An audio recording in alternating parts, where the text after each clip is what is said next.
Hi, everyone. Some major developments as we await the White House press briefing, where we expect questions about the president's fight with the NFL. This as just moments ago, LeBron James repeatedly called the president, quote, that guy.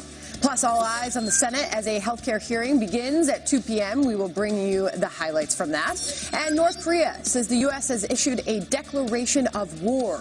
How will the White House respond to that? I'm Sandra Smith, and America's News headquarters is beginning at the top of the hour. Thank you very much, Sandra. Well, some new information on the GOP Senate primary in Alabama, where Luther Strange, who replaced Senator Jeff Sessions, will face off against Judge Roy Moore. And both candidates have some VIP supporters, including Vice President Pence, who campaigns for Senator Strange tonight. Peter Doocy's live for us in Birmingham, Alabama, with the latest. Hi, Peter. Hi, Heather. Senator Strange is the first Republican to have the President, Trump, and Vice President Pence come to campaign in a primary on their behalf, and he thinks it's going to make all the difference in this race. When it comes down to it, you're trying to pass the president's agenda. Who else would you look to but the President of the United States and the Vice President of the United States, too, I might add, who have both enthusiastically endorsed me. I think other Republicans who may be supporting my opponent have an agenda of their own. Maybe they've fallen out with the president. Maybe they don't like Mitch McConnell for some reason, have some history there. Maybe they were never Trumpers. Mitch McConnell is turning out to be a major factor in this race, and distancing Strange from the majority leader ended up being a big part of President Trump's pitch on Strange's behalf this morning during the Rick and Bubba morning show, which he called into. Luther, who's a really great guy, he's a fantastic guy, and he was sort of unfairly labeled. They have him as best friends with Mitch McConnell. He doesn't even know Mitch. The challenger, Judge Roy Moore, is still the favorite in polls, but Strange told me a little while ago he thinks he's going to win. Heather? All right, Peter Doocy live for us. We will see what happens. Thank you. We are awaiting a White House briefing scheduled for 2 p.m. Eastern. That's just 4 minutes from now. Should be full of fireworks over the NFL controversy. We will have it for you live here on Fox. Thank you for joining us. We are expecting the White House briefing any second now. We'll take you there live when it begins. Expected America's to be News heated. Headquarters. Yes, America's News Headquarters starts now.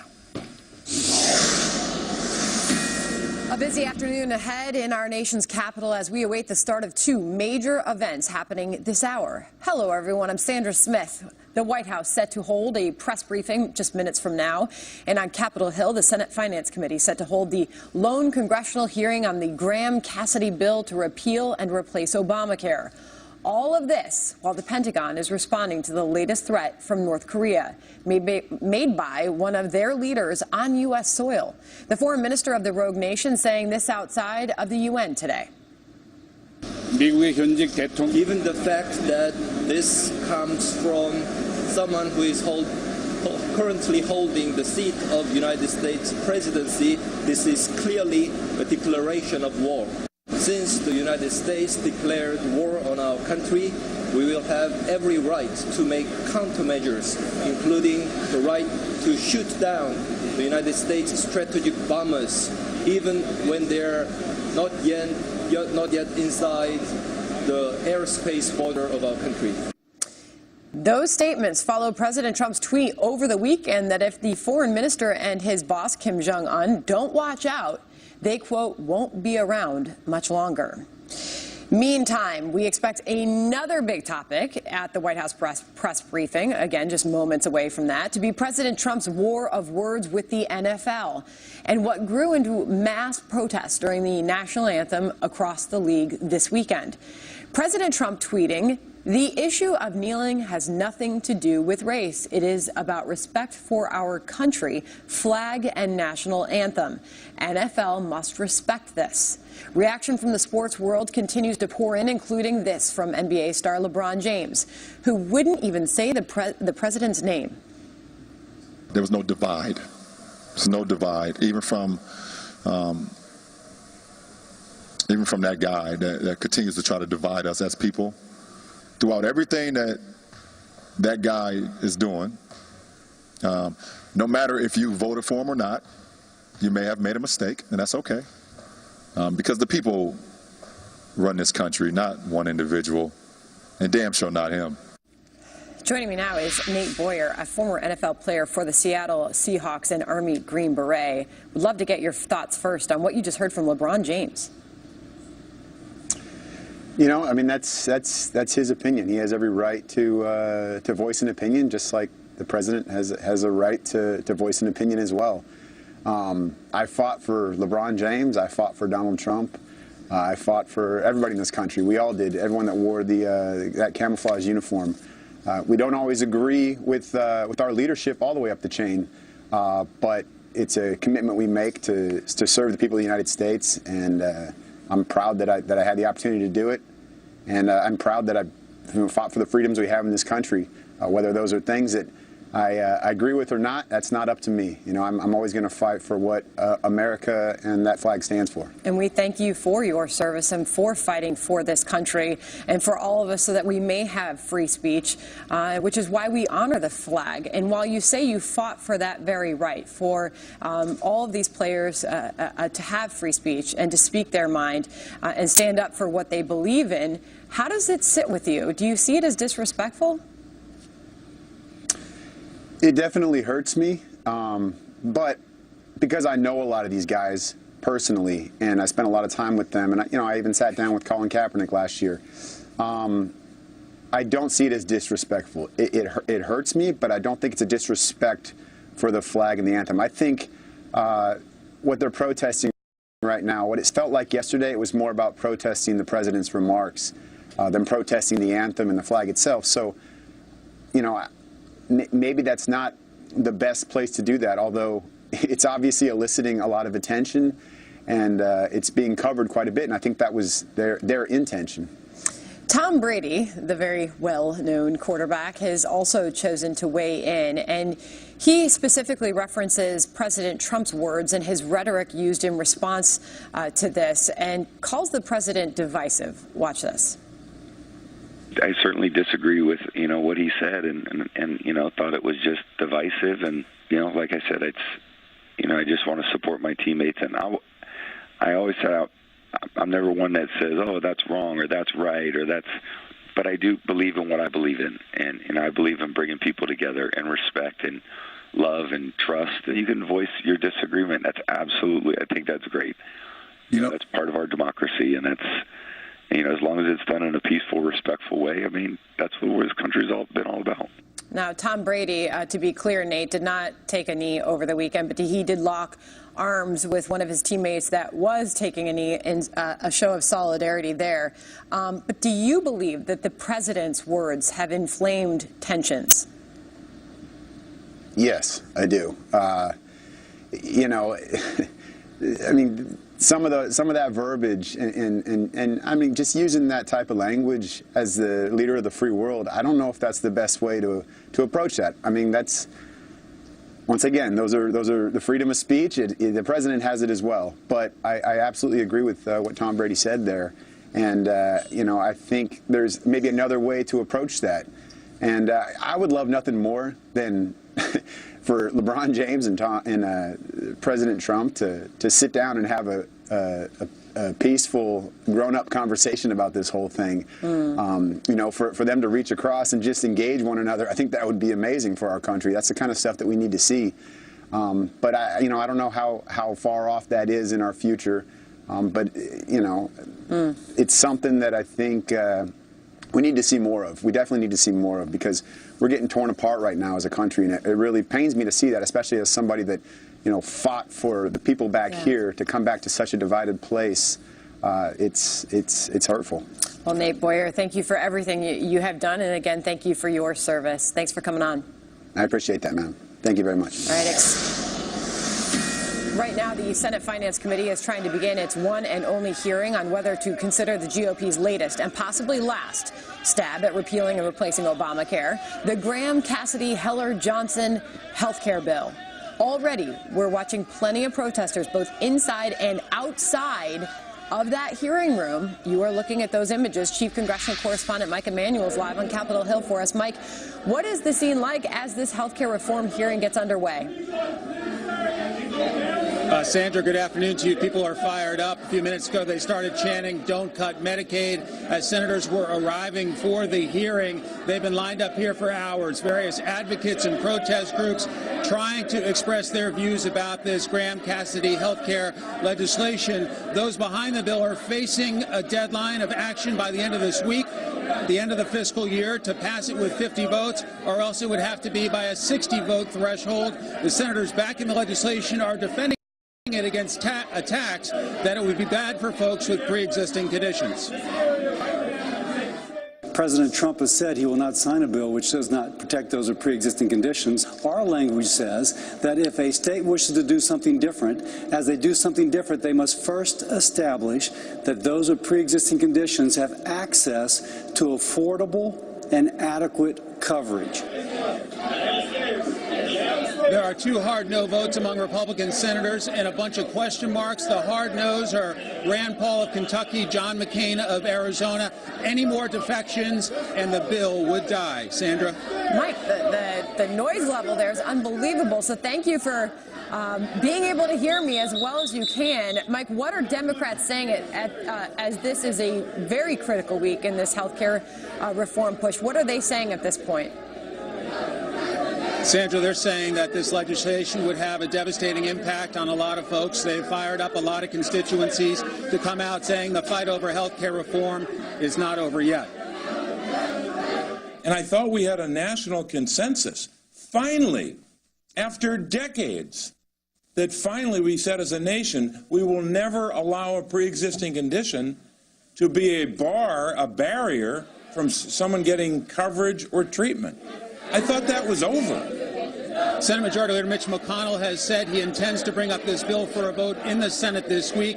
It is not clear what he will do if he is short of 50 yes votes among Republicans. Sandra? Hey, Mike, before we get to Chris Stirewalt on this, can you just give us some sense of what are they saying in these protests behind you? Can you make out what they're chanting?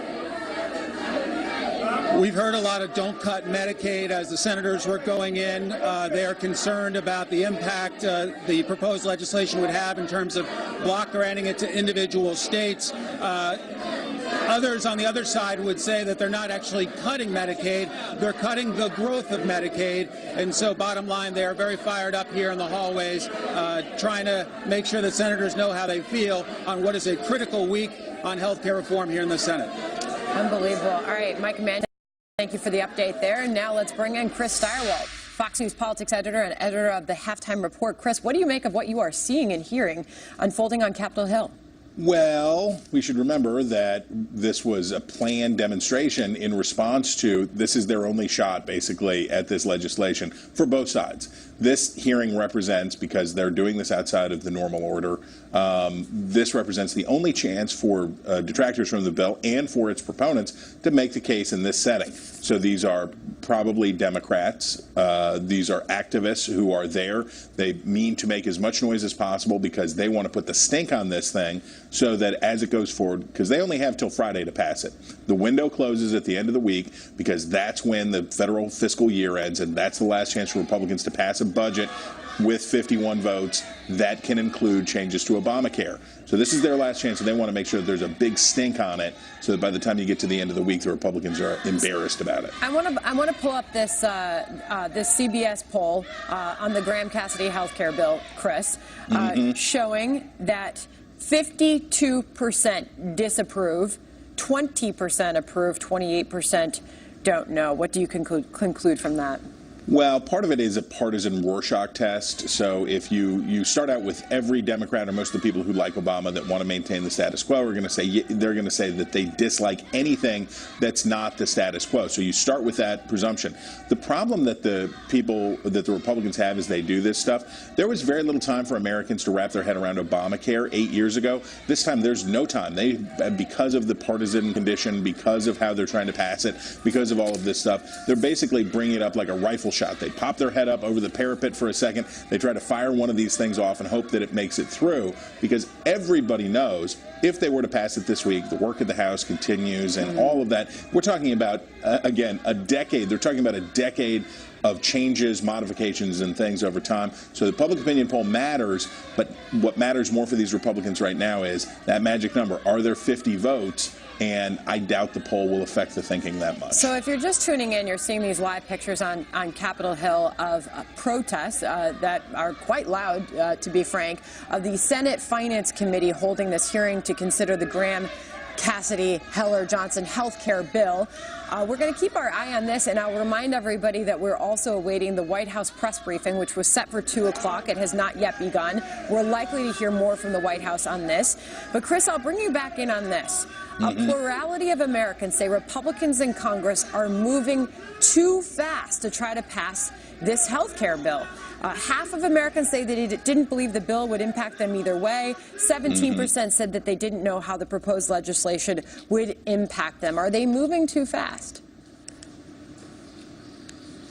Is another way you can look at it. Obviously, in hindsight, the Republican strategy, which was keep a bill hidden in your coat pocket, wait until the last second, and then ta-da, when the bills started failing and the stealth strategy didn't work, that they were going to bring these things out and rocket them through. This bill is different than the ones that came before it. This bill is simple. You can't even really do a CBO score on the bill because the tenets of the bill are pretty basic. The federal government is going to stop implementing Obamacare and instead give that money to the states to implement themselves. 50 different versions, 50 different governors, 50 different legislatures, and they're all going to figure out what they want to do with that money as opposed to the federal government spending it. So it's a pretty basic concept. This one's not as complicated as the ones that came before, but the 2 prior failures, again, talk about putting the stink on the process. By the time you get to the end with this simple thing, the 2 that came before it really cast this one in a negative light.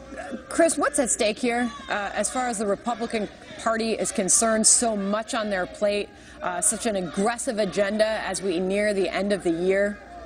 Well, if they don't hit it out of the park this week, they're going to look at this federal fiscal year. They're going to look at their first session as a bust. You set it up perfectly. Sarah Sanders at the White House. Let's listen. To Indianapolis, Indiana on Wednesday. While there, he will deliver remarks on the historic tax cuts and reforms that he has been working on with members of Congress. During his remarks, the president will discuss new details on the framework for these cuts and reforms. These details will include specific proposed rates for individuals, small businesses, and corporations, and he will also discuss the elimination of loopholes that have rigged the current tax code in favor of the wealthy and well-connected.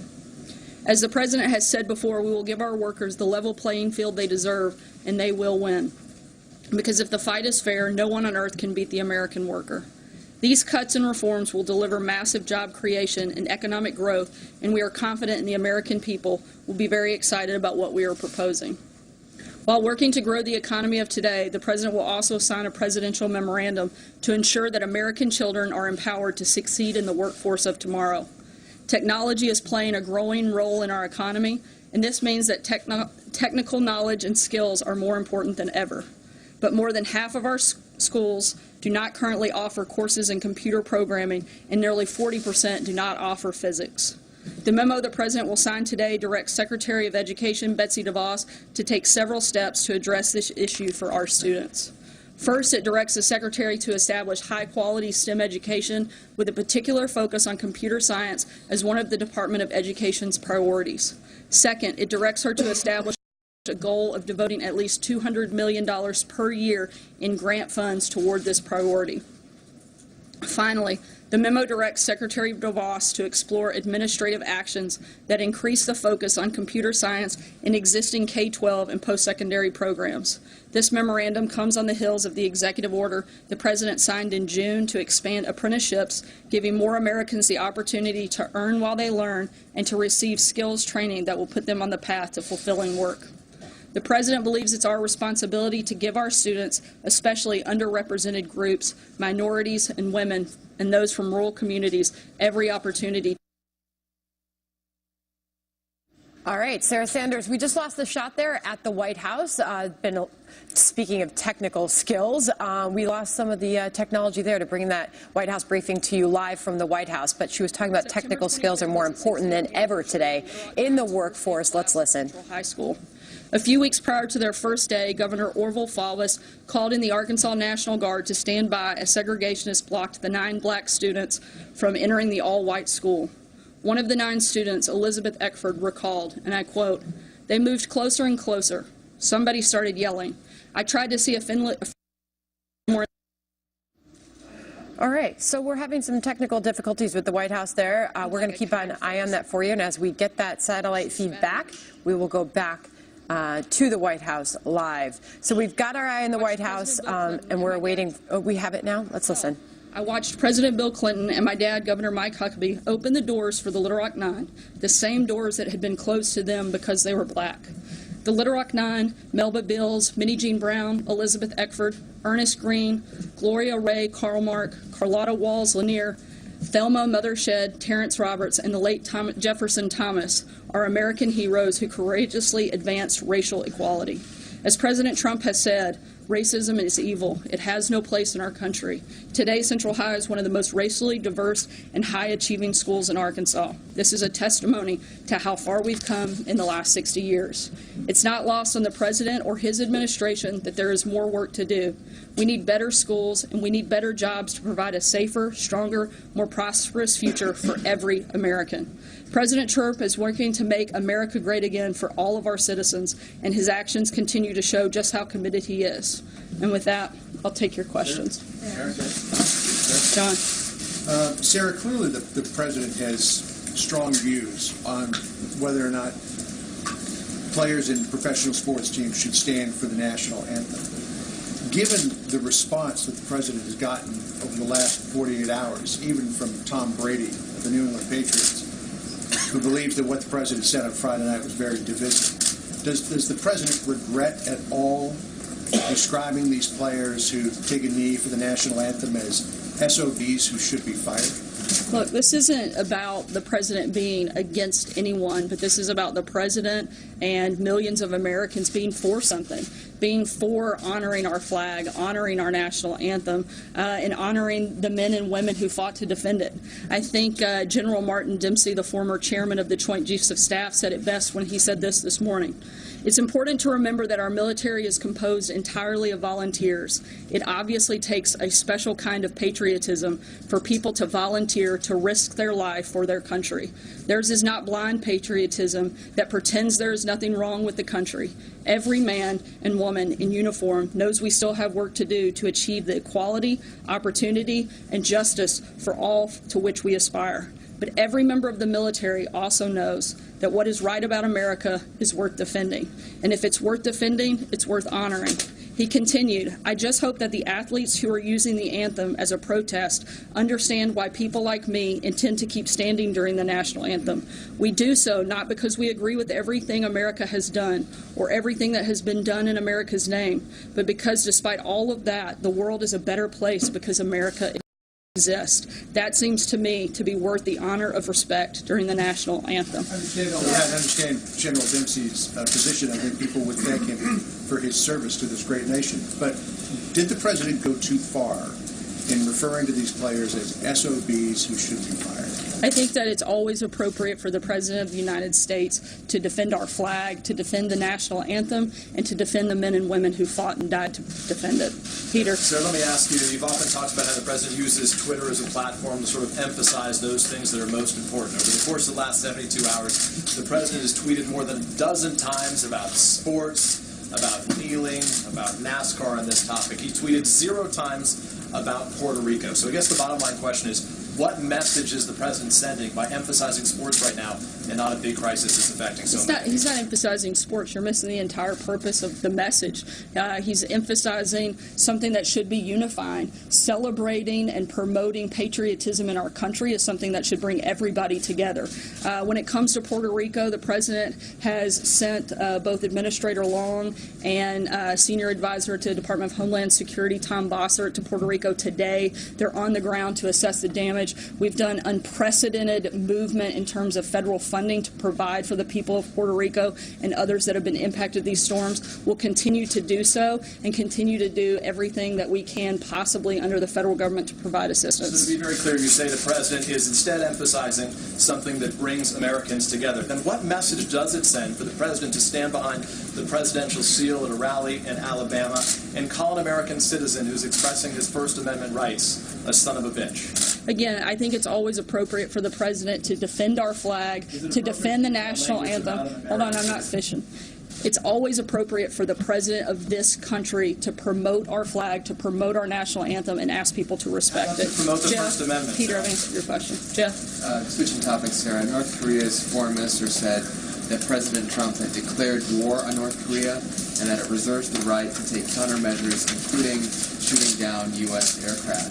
Does the White House view President Trump's comments at the UN as a declaration of war? Not at all. We've not declared war on North Korea, and frankly, the suggestion of that is absurd. What is the White House's reaction to North Korea's threat to shoot down U.S. aircraft, even if it's not in their airspace? It's never appropriate for a country to shoot down another country's aircraft when it's over international waters. Our goal is still the same. We continue to seek the peaceful denuclearization of the Korean Peninsula. That's our focus, doing that through both the most maximum economic and diplomatic pressures as possible at this point. Hey, Sarah, does the president believe that there are...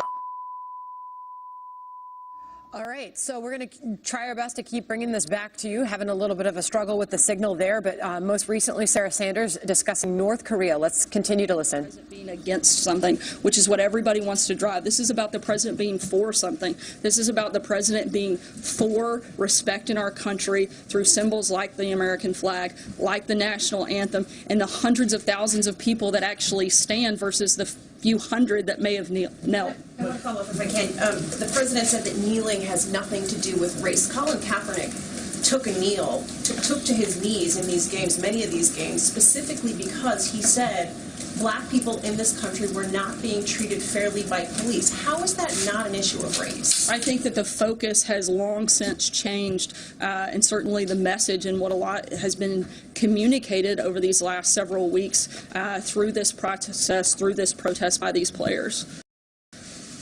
Sarah, from this podium, you've often expressed some frustration about the media not focusing on the agenda that the president has, substantive issues, things he wants to get done, tax reform, health care, etc.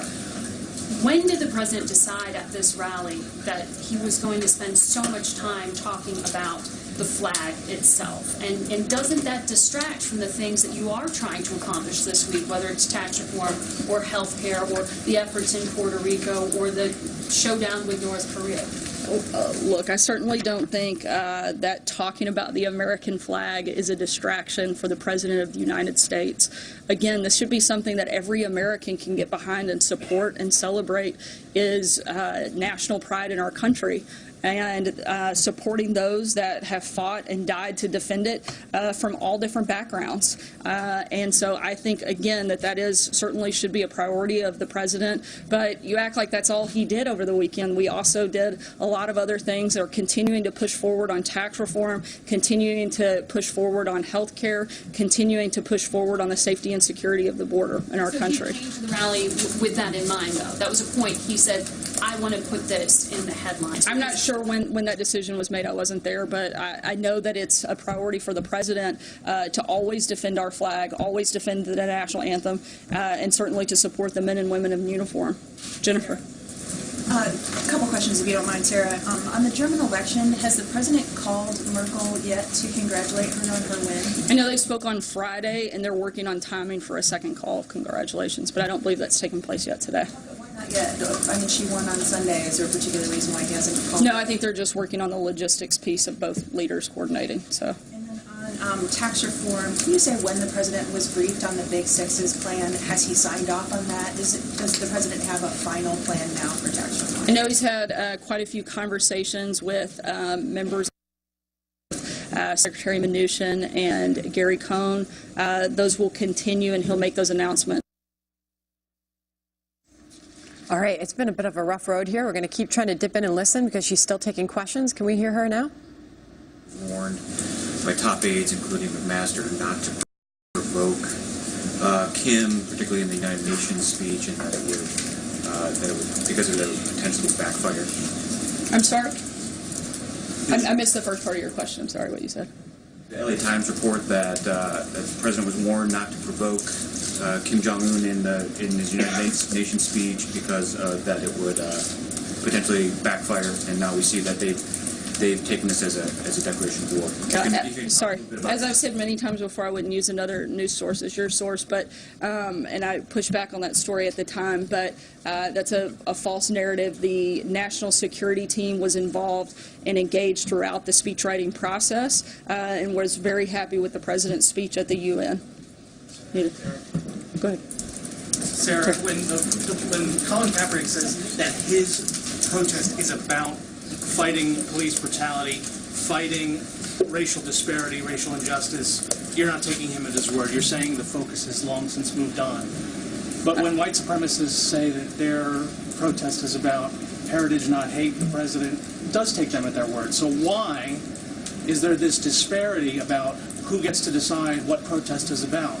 I think if the debate is really for them about police brutality, they should probably protest the officers on the field that are protecting them instead of the American flag. I'm sorry. So I wanted to ask on the interview the president gave this morning on the radio, he seemed pretty pessimistic about health care, and I wondered what his interactions were today.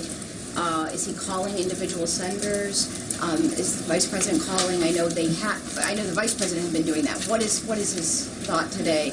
And do you think there will be a vote this week?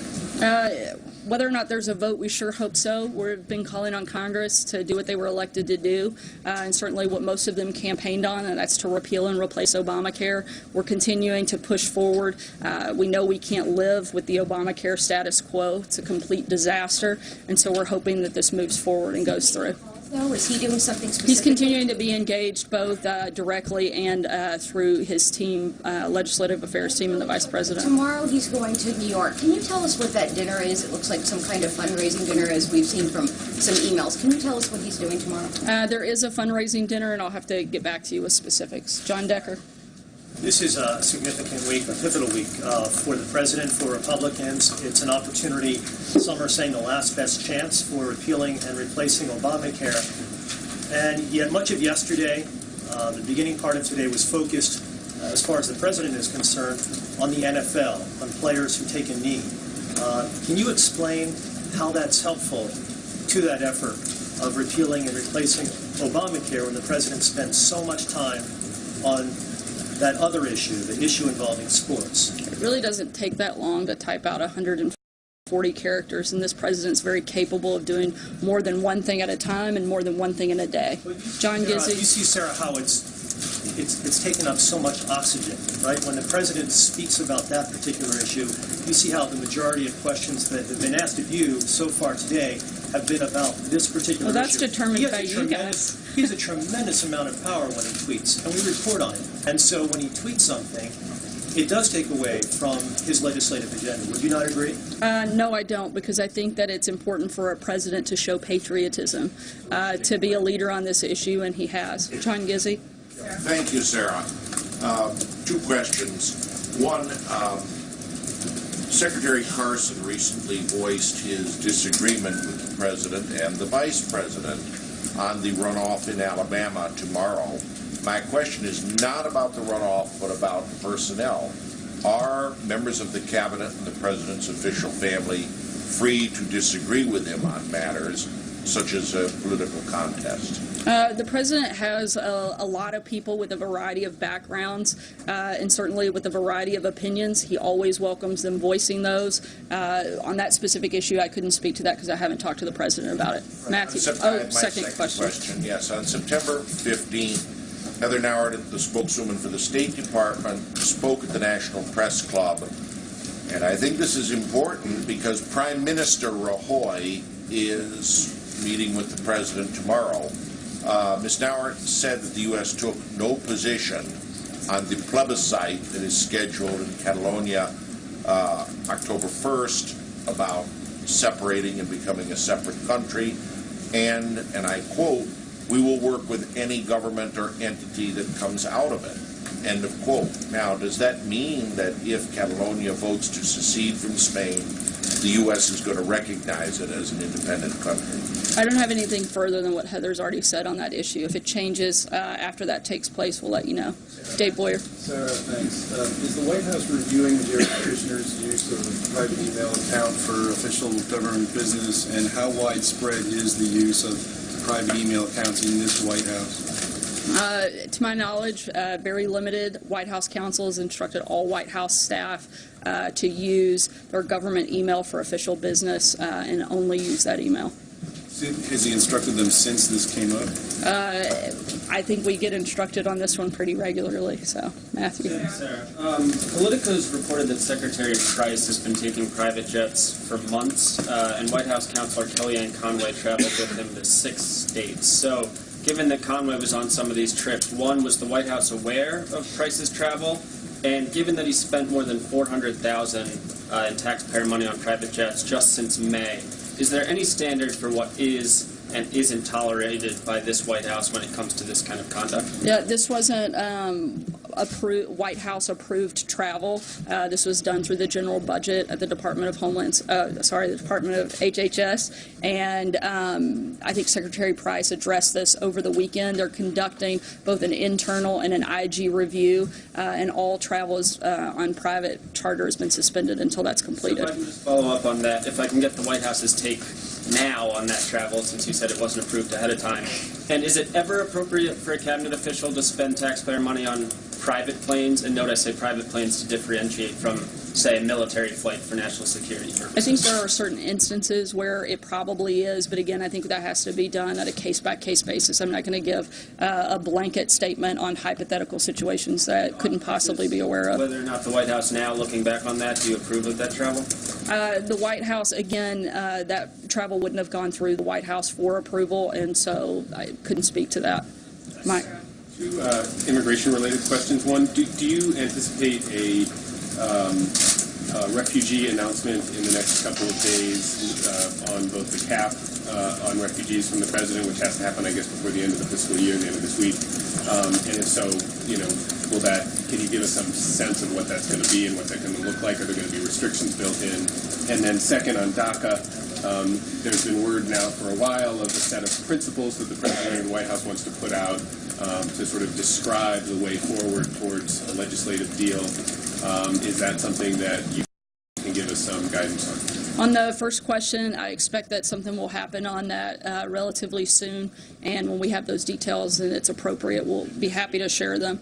Again, I think it'll be soon, and we'll let you know when that's been finalized. In terms of your second question, yes, on responsible immigration reform, we will be putting out specific principles that the White House supports and would like to see done legislatively. Probably in the coming days. Sarah, can you just clarify that? Were you saying that, are you encouraging NFL players to protest police? No, that's not what I'm saying. I was kind of pointing out the hypocrisy of the fact that if the goal is and the message is that of police brutality, which they've stated, then that doesn't seem very appropriate to protest the American flag. I'm not sure how those two things would be combined. Today, Iraqi Kurds are voting on a plebiscite, and I was just wondering, you've already expressed your kind of dissatisfaction with that vote taking place, but I was wondering if the White House has a message for the Turks, the Iranians, the Iraqis, as they weigh their response to this vote, and then have a second vote. We hope for a unified Iraq to annihilate ISIS, and certainly a unified Iraq to push back on Iran. Okay, second question. Why is Saudi Arabia not included in the list of countries under the travel ban? Because the way that the travel order has been placed is that countries have to meet a minimum baseline requirement and also be part of sharing information. Over this last period of time, they've stepped up and met those baseline requirements that the United States has laid out. Zeke.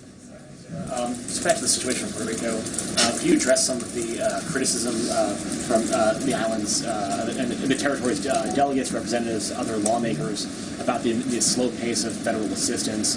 What steps is the administration taking presently and in the coming days to sort of increase the pace of relief and aid flowing to the island? And more broadly, just in the sense that it was the administration sort of caught flat-footed here after two other massive storms, that the third one was sort of maybe was that a bridge too far? Not at all. The federal response has been anything but slow. In fact, there's been an unprecedented push through of billions of dollars in federal assistance that the administration has fought for. Both, as I mentioned earlier, Tom Bossert and Brock Long are on the ground today to do a more thorough and deeper assessment of what needs there are. Our focus is still continuing to be on the life-saving efforts and the immediate disaster response efforts, which are still currently underway, and those funds have been secured and are available. And once we have a greater insight into the full assessment of damage, then we'll be able to determine what additional funds are needed. But we're still in that fact-finding process on that piece of it. George, I want to follow up on Jen's question earlier about tax reform. You didn't answer her question whether the plan that the president will be announcing Wednesday is finalized. We've heard a number of different statements from the president over the last several days and other administration officials about particularly where the corporate tax rate will be set. So is the tax plan finalized right now, what the president will be rolling out in 48 hours? There are certain details that are finalized, and the president will be announcing those on Wednesday. Jordan? Thanks, Sarah. To follow up on Steve's question on Puerto Rico, what would the administration say to people on the island who are saying there's not enough time to do this big fact-finding mission? There's isolated areas in the island that don't have any water, electricity, gas. There's buildings that don't even have roofs, and there's water coming into houses. I mean, this has all been reported out there in the media. I mean, what would you say to people on the island who say that there's just not enough time and the aid needs to be rushed there immediately? Again, the response has been at an unprecedented level, and we're supplying federal assistance as quickly as possible. We're going to continue to do that. The president asked both Tom Bossert and Brock Long to go be on the ground and help come back and give us a list of what is needed and that we can turn around quickly. I'm talking about longer-term assessment, which simply can't be done in a day. We want to make sure that the funding is provided, but we also want to make sure that we're actually funding the correct things. Sarah. Deb? Yeah. Steve Bannon and another former White House official are supporting Roy Moore in the Alabama primary tomorrow. We also know that Bannon met with Denny Tarkanian, who is challenging Dean Haller. Does the president believe, we talked about loyalty Friday night, does he believe that he owes it to Republican senators who voted for a Senate health care bill to support them? How does he feel about his own people basically supporting a challenger, and has he spoken to them about it? As I've said many times before, due to the political nature of the question, I'm not going to weigh in on a specific race or involvement in a race. I'm asking about a principle here. I mean, the president talked about loyalty Friday night. Does he feel, on principle, that if Republicans vote the way he pushes them to or wants them to or asks them to, does he owe them something in return? And does he feel that the people who have worked in this White House should go along with his thoughts on these races? I think that the president feels that he owes it to the American people who elected him, which means that they supported the agenda that he was trying to promote. And the more that we have like-minded officials helping promote and push that agenda and pass that legislation, I think the better off we are. And that's certainly the reason that the president was elected. And so I think the more that we can have people help make that successful, that's certainly, I think, a positive thing and the right step forward. Hallie? I want to follow up here. Will the White House commit to releasing Jared Kushner's private emails related to government business? I'd have to ask. I'm not aware of that conversation. Would it seem like something you would do? I mean, given your commitment. Again, I'm not going to get ahead of a conversation that hasn't taken place. Okay. Will you let us know? Sure. And then my other question too. I just want to suss out, I think, a question that has been going around here today, because you talk about the president wanting to defend the flag. You know, the oath of office was to defend the Constitution. So, is the problem with the First Amendment? Not at all. The president is simply stating that pride in our country is a good thing. It's something that we should all celebrate. It's something that should frankly bring us together, not divide us. Standing up for the national anthem, he feels, is a symbol of that. Jim? Just support dissension? Can I follow up on what Hallie was asking? Why is it that the president over the weekend is going after, or seeming to go after, African-American athletes? And then this morning he's putting out a tweet praising NASCAR, which obviously is geared towards a different demographic, and the way they stand and respect and honor the flag. is he trying to wage something of a cultural war? Not at all. The president's not talking about race. The president's talking about pride in our country.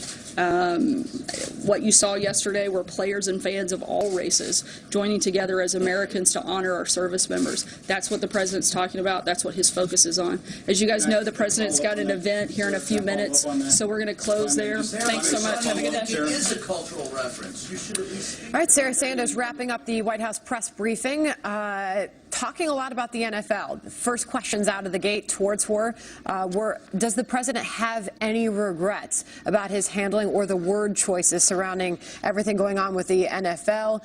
She said, what is right about America is worth defending, is what the president has to say about that. She said this isn't about being against something. This is about the president being for something. He is for our military. Let's bring in Dan Kaplan, a writer covering the National Football League for Sports Business Journal. Thank you for being here, and thank you for watching everything we just saw unfold at the White House. What did you make of the White House response to the NFL just now? I thought I was watching SportsCenter for a little while there. Look, they're doubling down on this, just like the NFL this morning doubled down on their position. I think a lot of us who follow this was hoping it would go away after this weekend. It does not appear that's the case. It doesn't look like that is the case. And for the NFL's part, this is the way they are responding. This is an NFL spokesman this morning on the president's comments and tweets saying, and you can listen actually. The president has chosen his form of dialogue, which is Twitter and statements that I'm not sure a sensible review of the facts would support. Can't tell you how much positive dialogue there's been within the league. If the president wants to engage in something positive and productive and constructive, he knows our number. So that's interesting. Says, give us a call. We'll fill you in. By the way, that is Joe Lockhart, the former Clinton White House spokesman. He's now the head of communications for the NFL. So you're going to see a pretty bare-knuckles, hard response now from the NFL on this issue and others, but particularly here. They're not backing down, and as I just said, this issue, unfortunately, is going to be with us for a while. A very unified response we are seeing from the NFL. And here's Bob Kraft, owner of the New England Patriots. In his response, he says, quote, I am deeply disappointed by the tone of the comments made by the president on Friday. Our players are intelligent, thoughtful, and care deeply about our community, and I support their right to peacefully affect social change and raise awareness in a manner that they feel is most impactful. Bob Kraft, a man who the president has called a friend. I think the problem that a lot of the owners have, I'm putting the players aside for a second, and a lot of the owners who support Donald Trump, his presidency, Bob McNair in Houston, Bob Kraft, was the tone, calling the players SOBs. That went over the line for a lot of the owners. It went over the line for a player like Tom Brady, who's golfed with Donald Trump and is a supporter of Donald Trump. Chris Collinsworth, the NBC sports broadcaster on the pregame last night, begged the president to apologize for calling NFL players SOBs and to invite the players to the White House. That would be the best thing to happen. I'm not going to hold my breath. And furthermore, the White House was responding, saying what is right is to defend the military. The White House really did not say that the president has any regrets about his rhetoric and the words that he has chosen, some that you just mentioned. Where does this go? How do the viewers feel about what they are seeing transpire? Well, we saw ratings decline slightly over the weekend. They went down 2 or 3%. The game tonight with the Dallas Cowboys will probably push the overall week above the year ago because last year's Monday night game went up against a political debate. So we're not going to see a major drop-off. I would expect if this continues, though, for weeks on end, where fans have to hear this again and again in the parking lot in the stadium, you hear booing of players as they kneel, then I think you might start to see a bit of a drop-off in ratings. So many in the wake of this are saying, we understand, or even those who say it's fine for the players to have these thoughts, to hold these protests, but can you just keep it out of our Sunday football? So many people sit down and just want to have that moment, and that is lost right now. It is lost right now, and politics and sports have become intertwined, and it's sad for a lot of people. For some of these athletes, though, it's a great great platform for them to promote this issue that unfortunately I think is getting lost over the last weekend. It's become the NFL against Donald Trump as opposed to, I know this White House spokeswoman was talking about police brutality. I think some of that got lost this weekend. Wow. Can you remember ever a moment in history for sports like this? Well, you'd have Jackie Robinson. I mean, it's apples and oranges, but Jackie Robinson and the color barrier being broken in Major League Baseball. There have been smaller instances, but this is a threshold moment in sports. All right, Dan Kaplan, thank you very much. You're welcome. All right, let's get back to Mike Emanuel. He is on Capitol Hill outside of the Senate hearing on the health care bill where protests continue. And Mike, we're told that some were lining up the protest starting at 3 a.m. Yeah, Sandra, it's been quite a scene out here. There have been a bunch of arrests, people yelling, no cuts to Medicaid, kill the bill, and that sort of thing. And we've seen Capitol Hill Police basically talking to folks, and then if they don't listen to what the Capitol Hill Police are saying, they've been handcuffed and taken out. We don't have an exact number in terms of arrests, but you can get a sense of the flavor here, probably from my audio and the people yelling all around me. And so here we are as Republicans are looking at this health care reform effort. Suddenly the protesting just quieted down. Oh, there they go. Okay. And so this is a critical week here on Capitol Hill. Obviously, the end of the fiscal year is the end of this week. And so if Republicans are going to pass this health care reform bill with 50 yes votes, they have to do it by the end of the fiscal year, which is Saturday. And so that makes it a critical time. They're trying to do this one hearing to have some debate for and against the bill today. It is not clear how successful they will be, how late they'll be willing to go in terms of trying to make this happen. But Finance Chairman Orrin Hatch basically put it on hold before because it was just too rowdy inside the hearing room. And you can see the yelling continues out here in the hallway, Sandra. All right. Mike Emanuel, thank you for the update from there.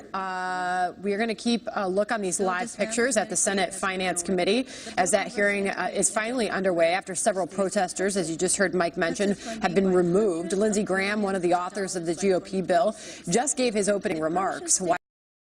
Democratic Senator Mazie Hirono is speaking right now. For more on this, we bring in Jessica Tarlov. She's Senior Director of Research for Bustle.com and a Fox News contributor, and Vince Colanese. He is Editorial Director of the Daily Caller and a host on WMAL Mornings on the Mall. Jessica, I will start with you first. As Mike just laid out, this is a critical week happening on Capitol Hill. What do you make of it all?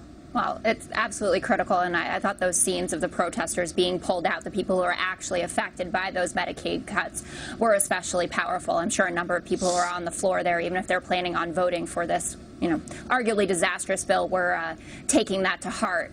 We know that Rand Paul is going to be a no here. I think they're still toying around with him, but he wants full repeal. We know Susan Collins is a no, and Lisa Murkowski from Alaska, even though she's just gotten some good bribery headed her way to try to get her to vote for this bill, said she'd be thinking about her vote on the plane ride down to D.C., but at the same time, we know that the last time around, she said that she wasn't interested in taking special kickbacks just for Alaska, that this is about all Americans. So I don't think this is going to be a good week for the GOP in this health care redux. Vince, so much is happening right now. We're left wondering where this all goes. As you just saw, the protests continue there, inside and outside of the hearing. Protesters lining up, we're told by producers there on the Hill at 3 o'clock in the morning. Yes. Democrats are desperately trying to kill this thing while they can. I mean, clearly, the Trump administration has to worry about Republicans at this moment. Nevertheless, the Democratic opposition to this, as Jessica was saying, I think just a couple senators are really at the core of this and are going to be likely the reason we don't see a bill this week. Remember, Mitch McConnell promised that he'd only bring this bill to the floor if they've got the votes. So right now, we don't have any votes. We don't see a schedule for when this bill is actually going to show up on the floor of the Senate, and they have until the end of this week to get there. So all of that is leading all political observers to suggest that this thing is not headed for a quick visit to the floor of the Senate. But still, Jessica, the president promising a win on health care, if not now, eventually. Yeah, that's nice for him to say. He said it the first time around as well. I think the president would be smart to focus on tax reform. He is the businessman president, and maybe he can get that done. There are some red state Democrats who are interested in talking to him about that. So lay off taking away people's health care. We've got to get some Democrats to help him with tax reform. Vince, Jessica, we'll help you out if it's decent. Up against okay, bye, Sandra. Thanks, guys. A dire situation in Puerto Rico getting even worse for thousands of people. The island in ruins, millions of people without power or phones. An update on that. Matt on the other side. A growing catastrophe unfolding in Puerto Rico. Millions trapped after Hurricanes Maria and Irma. People now trying to fly off the island, waiting inside the sweltering hot terminal. And now a massive dam is on the verge of collapse. Garrett Tenney is live in San Juan. Garrett? Well, Sandra, this morning Puerto Rico's governor told me that the level of damage from this storm is unprecedented and said he desperately needs help from the federal government to help Puerto Rico recover. Nearly all of the island, more than 3 million American citizens are still without power. Communications continue to be an extreme challenge as well after nearly every cell phone tower on the island was either damaged by Hurricane Maria or simply doesn't have the power to be able to operate on.